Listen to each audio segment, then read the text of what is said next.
In just 31 seconds, a single comment would detonate a media firestorm and end with an unprecedented on-air ejection that nobody saw coming.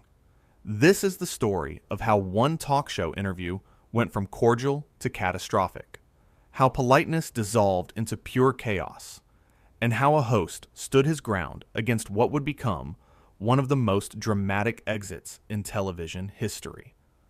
The studio lights were hot that morning. Piers Morgan sat behind his desk, straightening his tie, preparing for what he thought would be a standard celebrity interview. His guest was someone who had become a fixture in tabloid headlines, someone who had traded private life for public spectacle. Yea, Meghan Markle walked onto the set with the confidence of someone who expected the world to bend to her will. The audience applauded. Cameras rolled.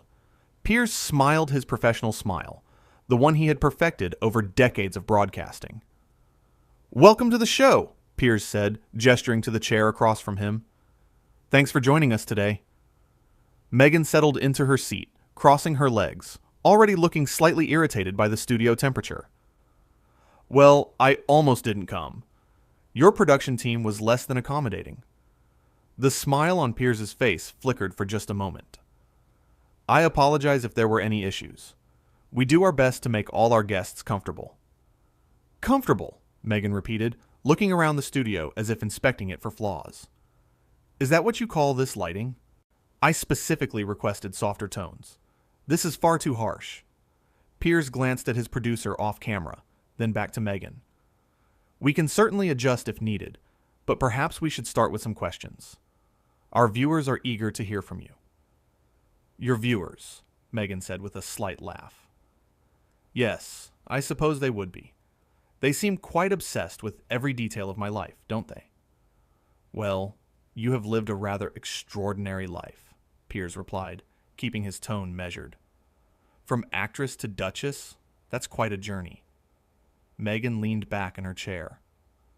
"A journey that your network has profited from extensively, I might add. How many headlines have you run about me?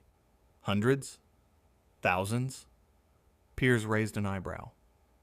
"We cover news that interests our audience. You're a public figure who has chosen to remain in the spotlight." "Chosen?" Meghan's voice rose slightly. "That's an interesting interpretation. I would say I've been forced into this position by a media that refuses to let me live peacefully." "With respect," Piers said, his voice still calm, but with an edge creeping in. "You've given multiple interviews, appeared at numerous events, and actively maintained a public presence. That doesn't exactly suggest someone seeking privacy." The temperature in the studio seemed to rise. Meghan uncrossed her legs and leaned forward. "So you're saying it's my fault that tabloids harass me? That photographers chase my car? That people like you make a living dissecting my every move?" "I'm saying," Piers replied carefully, "that there's a difference between privacy and publicity. Well, you can't court the latter and then complain about the former." Meghan's eyes narrowed. "That's exactly the kind of victim blaming I would expect from someone like you." "Someone like me?" Piers asked. "And what exactly does that mean?" "Someone who has built a career on tearing down women, on making cruel judgments, on pretending to care about truth while spreading gossip and lies." The studio went quiet. Even the crew seemed to hold their breath. Piers sat up straighter in his chair. "I've built a career on honest journalism and asking difficult questions. If you find that threatening, perhaps you should examine why." "Honest journalism," Meghan scoffed. "Is that what you call the hit pieces? The constant criticism? The way you twist every word I say?" "I call it accountability," Piers said, his voice growing firmer. "Something that seems to be in short supply in your world." Meghan stood up slightly from her chair, then sat back down, clearly agitated. "My world? You know nothing about my world. You sit here in your comfortable studio, protected by your platform, throwing stones at people you've never met." "I'm sitting here trying to have a conversation," Piers countered. "You're the one who came on this show. You agreed to this interview. If you didn't want to answer questions, why are you here?" "Because I was told this would be a fair discussion, not an ambush." An ambush? Piers looked genuinely surprised. I've asked you basic questions about your public statements. If that feels like an ambush, maybe the problem isn't with the questions. Meghan's jaw tightened. The problem is with people like you, who think you have the right to judge me, to question my choices, to act as if you're some sort of moral authority. I'm a journalist, Piers said evenly. It's literally my job to ask questions and hold public figures accountable. You've made claims in other interviews that have been disputed. I'm simply asking you to clarify. Disputed by whom? Meghan demanded. By the same institution that tried to silence me? By the same people who refused to protect me? Piers leaned forward on his desk. I'm not representing any institution. I'm asking you direct questions as a journalist. If you can't handle that, perhaps you're not ready for this level of public discourse. The words hung in the air like a challenge. Meghan's face flushed. Not ready? How dare you? Do you have any idea what I've been through? What I've sacrificed? I'm sure you've had challenges, Piers acknowledged, but so have millions of other people who don't have your wealth, your connections, or your platform. There it is, Meghan said, pointing at him, the classic deflection. Because I have resources, my pain doesn't matter? My struggles aren't valid? I didn't say that, Piers replied. I'm saying that claiming victimhood while living in luxury tends to ring hollow to people facing real hardships. Meghan stood up from her chair, completely this time. Real hardships? You think being hounded by the media isn't real? You think dealing with racism isn't real? You think having your mental health ignored isn't real? I think, Piers said, also standing now, that you've made very serious accusations without providing evidence. I think you've hurt people with your claims. And I think you're using this platform to play the victim when many would argue you're anything but. The studio was electric with tension. Crew members exchanged worried glances. I don't have to sit here and listen to this, Meghan said, her voice shaking with anger. I came here in good faith, and you've done nothing but attack me. I've asked you questions, Piers corrected. If you consider that an attack, then you're proving my point about not being able to handle scrutiny. Meghan grabbed her handbag from beside the chair. This is exactly why I don't trust the media. This is exactly why I've said what I've said. You're all the same. We're not all the same, Piers said firmly. Some of us actually care about facts and truth, not just narratives that make us look sympathetic. Facts? Meghan laughed bitterly. You wouldn't know a fact if it hit you in the face. You deal in sensationalism and cruelty. Piers crossed his arms. And you deal in half-truths and emotional manipulation. The difference is, I'm honest about what I do. Meghan took a step toward the edge of the set. I'm done here. This interview is over. You can't just walk out, Piers said. We're live on air. Watch me, Meghan shot back. A producer rushed onto the set, trying to calm the situation. Please, if we could just take a moment. Meghan turned to the producer. No, I'm not staying here to be insulted by this man. He clearly had an agenda from the start. Piers addressed the camera directly. Ladies and gentlemen, as you can see, our guest is choosing to leave rather than answer straightforward questions about her public statements. Meghan whirled around. Straightforward? You've done nothing but bait me, provoke me, and try to make me look bad. I've asked you to back up your claims, Piers responded. If that makes you look bad, perhaps you should reconsider making claims you can't support. I don't need to prove anything to you, Meghan declared. I know my truth. Your truth, Piers repeated, and therein lies the problem. There's no such thing as your truth and my truth. There's just the truth. Meghan's eyes blazed. The truth is that you're a bully. The truth is that you've made a career out of being cruel. The truth is that you're exactly what's wrong with journalism today. The truth, Piers said, his voice rising, is that you came on this show expecting softball questions and praise. You wanted a platform to spread your narrative without challenge, and when you met resistance, you couldn't handle it. I can't handle it, Meghan's voice reached a new pitch. I've handled more than you could ever imagine. I've dealt with abuse, with harassment, with threats, and I've done it with grace." "Grace," Piers said skeptically. "Is that what you call this display?" The producer tried again to intervene. "Perhaps we should take a commercial break." "No," Meghan said decisively. "I'm leaving. Right now." Piers turned back to the camera. "Well, there you have it, folks. A guest who can dish it out but can't take it."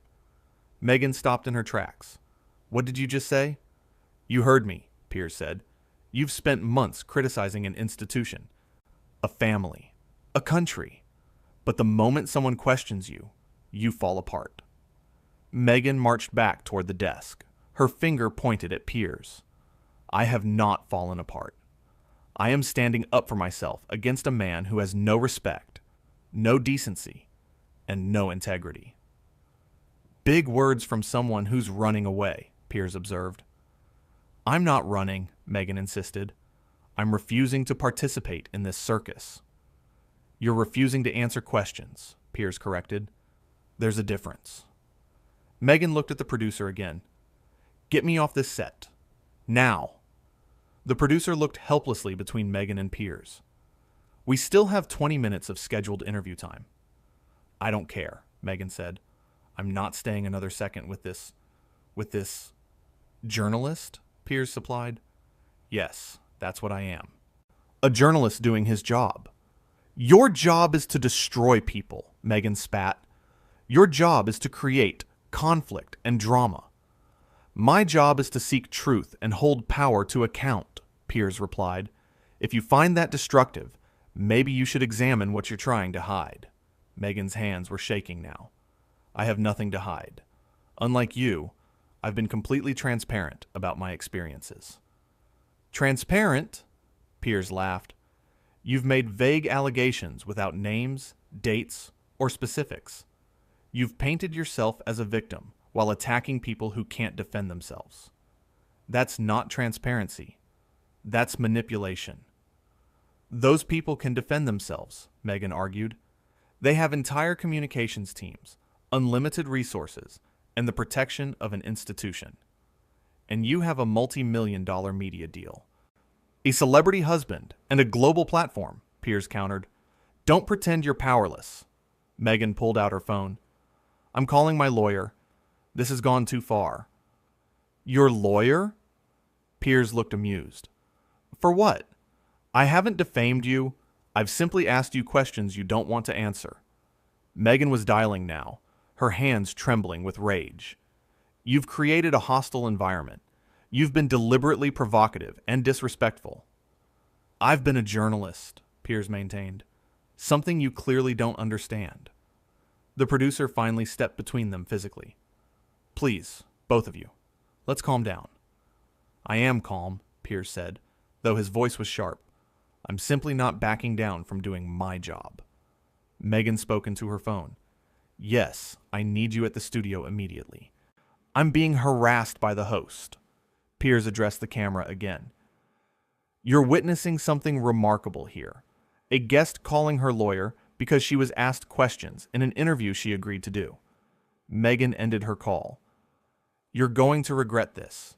You have no idea who you're dealing with." "Is that a threat?" Piers asked. "It's a promise," Meghan replied coldly. "I have friends in very high places, people who can make your life very difficult." The studio went completely silent. Even the camera operators looked shocked. Piers's expression hardened. "Did you just threaten me on live television?" Meghan seemed to realize what she'd said. "I didn't threaten you. I simply stated a fact." "You implied you would use your connections to harm my career because I asked you difficult questions," Piers said slowly. "That's not a fact. That's a threat." "Interpret it however you want," Meghan said dismissively. Piers turned to his producer. "Did you get that on tape?" The producer nodded wordlessly. "Good," Piers said, "because I want there to be a clear record of what just happened here." Meghan realized her mistake. "You're twisting my words." "I'm doing nothing of the sort," Piers said. "You said what you said. On camera. In front of witnesses. Meghan's composure was cracking. This whole thing was a setup. You planned this from the beginning. I planned to ask you questions, Piers agreed. I didn't plan for you to threaten me, but here we are. I need to leave, Meghan said, looking around frantically. Where's the exit? The same place it was when you walked in, Piers said dryly. Meghan started walking toward the edge of the set, but Piers called after her. Before you go, I just want to be clear about something. Meghan stopped, but didn't turn around. You came on this show of your own free will, Piers continued. You agreed to an interview. I asked you reasonable questions about public statements you've made. You responded with accusations, insults, and ultimately threats. The audience has seen all of this. They can judge for themselves who was unreasonable here. Meghan turned slowly. The audience will see a powerful man bullying a woman who dared to speak her truth. The audience will see what actually happened, Piers corrected, which is a guest who couldn't handle basic scrutiny and resorted to intimidation when challenged. You don't know anything about me, Meghan said, her voice breaking slightly. I know what you've chosen to show the world, Piers replied. And right now, you're showing them someone who can't handle disagreement or questioning. Meghan wiped at her eyes, though there were no visible tears. This is exactly why people like me can't trust people like you. People like me have given people like you a platform, Piers said. Perhaps a little gratitude would be in order instead of threats and tantrums. That was the final straw. Meghan's voice became ice cold. I want him removed from this studio. Now. The producer looked confused. Removed? This is his show. I don't care whose show it is, Meghan said. Either he leaves or I'm calling security. Piers laughed genuinely now. You're going to call security on me? On my own show? You're creating an unsafe environment, Meghan insisted. I'm sitting at a desk asking questions, Piers said incredulously. How is that unsafe? Emotional safety, Meghan clarified. You're causing me emotional distress. Piers looked at the camera. Ladies and gentlemen, this is what happens when feelings trump facts, when someone can't distinguish between being challenged and being attacked. Meghan was on her phone again. Yes, security. I need someone on set 3 immediately. The producer tried one more time. Please, can we just talk about this rationally? There's nothing rational about him, Meghan said, pointing at Piers. He's a monster. A monster, Piers repeated flatly, for asking questions, in an interview that you agreed to. 2 security guards appeared at the edge of the set, then looking uncertain about what they were walking into. Meghan pointed at Piers. I want him escorted out of here. The security guards looked at each other, then at the producer. This is his show, one of them said carefully. We can't just remove the host. Then I'm filing a formal complaint, Meghan declared, against him, against this network, against everyone involved in this ambush. Piers stood up from his desk and walked around it, standing in the center of the set. You know what? I've had enough. This interview is over. Not because you're demanding it, but because I'm ending it. I don't host shows where guests make threats and false accusations. False accusations? Meghan's voice was shrill now. Everything I've said is true. You've accused me of bullying, of creating an unsafe environment. Of being a monster, Piers listed. All because I asked you to explain your public statements. Those are absolutely false accusations. Meghan turned to the security guards. If you won't remove him, then escort me out of this building. I'm not safe here. One of the guards spoke gently. Ma'am, you're completely safe. We're right here. Not while he's here, Meghan insisted, pointing at Piers again. Piers held up his hands. I'm standing 10 feet away from you. I haven't moved toward you. I haven't raised my voice beyond normal conversation levels. Your claims of being unsafe are absurd. My feelings are not absurd, Meghan shot back. Your feelings are your own, Piers agreed. But they don't change reality. And the reality is that you've handled this interview poorly from start to finish." Meghan looked at the cameras, seeming to remember they were still rolling. "I want those cameras turned off." The producer shook his head. "We're live. We can't just turn off the cameras." "Then cut to commercial," Meghan demanded. "We're in the middle of a segment," the producer explained. Meghan's face was flushed with anger and embarrassment. "Fine. Then I'm leaving. Right now. And everyone will know exactly what kind of person Piers Morgan is." "They already do," Piers said calmly. "I'm the kind of person who asks difficult questions and doesn't back down when guests get uncomfortable."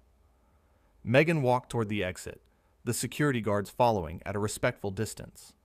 Piers called after her one final time. "For what it's worth, I hope you find whatever it is you're looking for. But you won't find it by running away every time someone challenges you." Meghan stopped at the door and turned back one last time. "And I hope you find some humanity. But based on today, I won't hold my breath." With that, she pushed through the studio door and disappeared. Piers stood alone on the set, looking at the camera. "Well, that was certainly unexpected. We invited a guest to have a conversation, to discuss her public statements and experiences. Instead, we got threats, accusations, and a dramatic exit." He walked back to his desk and sat down. "I've been doing this job for a long time. I've interviewed prime ministers, presidents, celebrities, and criminals. I've had disagreements and debates. But I've never had a guest threaten me with her powerful connections because I asked her to back up her claims." Piers shuffled his papers on the desk. "Some of you watching might think I was too hard on her. Others might think I wasn't hard enough. But I believe in one thing above all else in journalism: accountability. When someone makes serious allegations that affect other people's lives, they should be prepared to answer questions about those allegations." He looked directly into the camera. "What you witnessed here today wasn't bullying. It wasn't an ambush. It was journalism. And if public figures can't handle being questioned, they shouldn't make themselves public figures." The producer signaled for a commercial break. "We'll be right back after these messages," Piers said to the camera. "Though I suspect our scheduled guest won't be returning." As the cameras cut away, Piers sat at his desk, shaking his head slightly. The crew remained silent, processing what they had just witnessed. In all his years of broadcasting, through thousands of interviews, Piers had seen guests get angry, defensive, emotional, and confrontational. But he had never seen someone completely unravel over basic questions, escalate to threats, and then try to have him removed from his own show. The interview that was supposed to last an hour had combusted in under 30 minutes. What started as a standard celebrity interview had devolved into a masterclass in how not to handle media scrutiny. Piers didn't feel victorious. He felt tired. Tired of a culture where feelings mattered more than facts, where victimhood was currency, and where asking questions was treated as an attack. But he also felt resolute. This was exactly why his job mattered. Because someone had to ask the difficult questions. Someone had to push back against narratives that didn't add up. Someone had to stand firm when guests expected softballs and praise. The commercial break ended. Piers straightened his tie and faced the camera once more. "Welcome back," he said.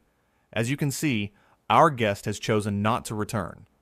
So instead, let's talk about what just happened and what it means for public discourse." He spent the remainder of the hour breaking down the interview, playing back key moments, and discussing the broader implications of what had transpired. He didn't gloat. He didn't mock. He simply presented what had happened